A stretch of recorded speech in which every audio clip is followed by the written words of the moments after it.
We know the prisons are not really rehabilitating people. The recidivism rate is too high for us to, anybody in the room to say with any kind of certainty that the prisons are helping people leave with a more strong moral compass. I was incarcerated from 1991 to 2003.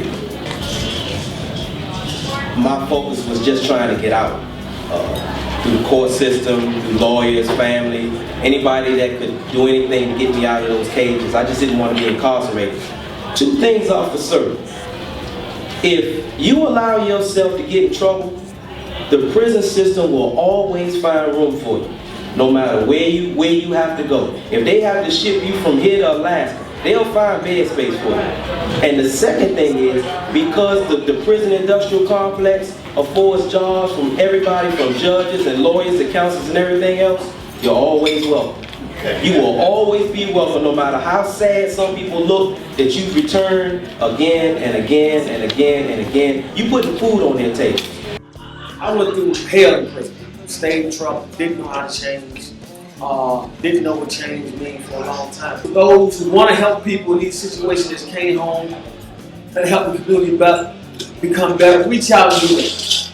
And I also ask those who've been in, please don't glorify that stuff, because it's dangerous, and we may not think that we're glorifying, we may not see what's happening.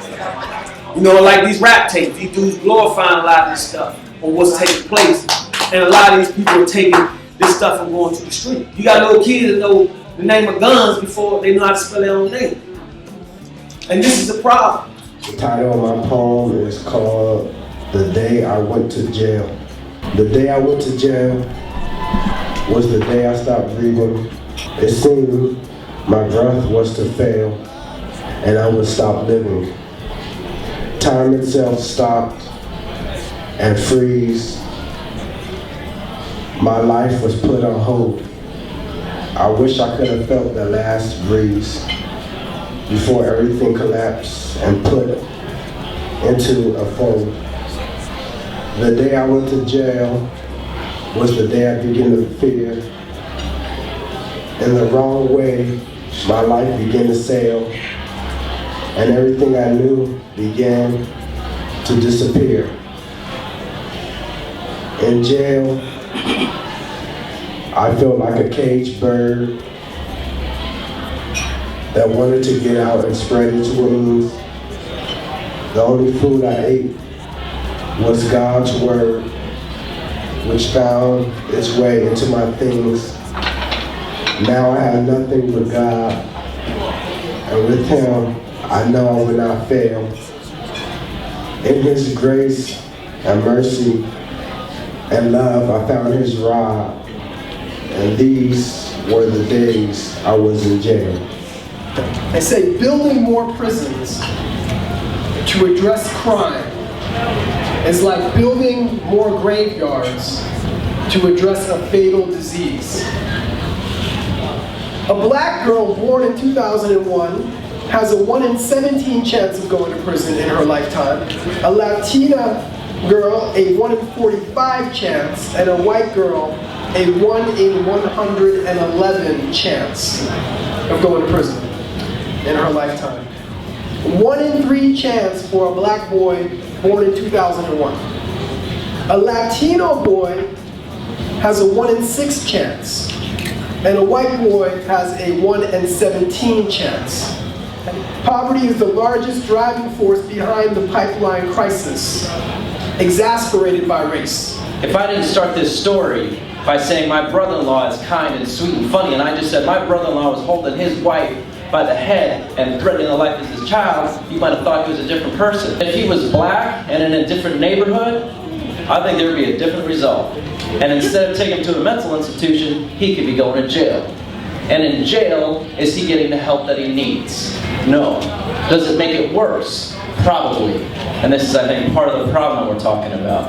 But if we understand, if we have compassion, if we reach out and we support with love and respect with our friends and family as a community, and maybe we can change the situation and make it better. But all this unjust treatment, resentment, and contentment must one day cease.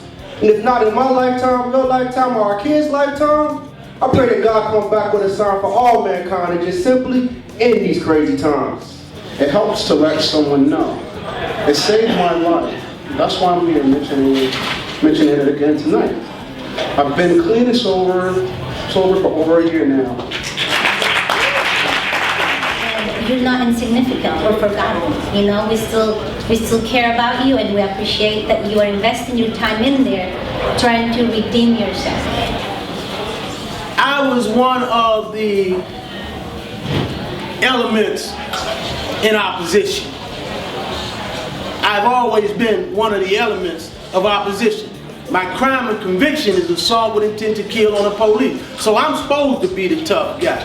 I'm supposed to be the guy who presses dudes into all types of illicit activities inside of prison.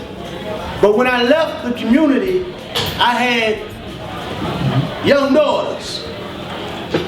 Because I was a guy trying to create all types of parenting programs so that I could try to do one thing that I thought a father should do for his child.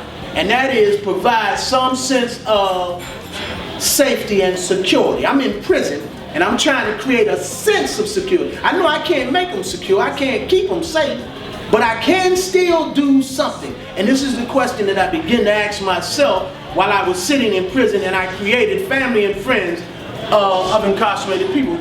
I'm thinking about my children, but this thing is about stopping intergenerational incarceration.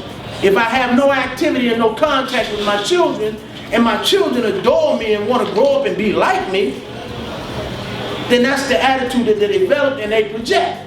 And so they put themselves in the position to come where I am.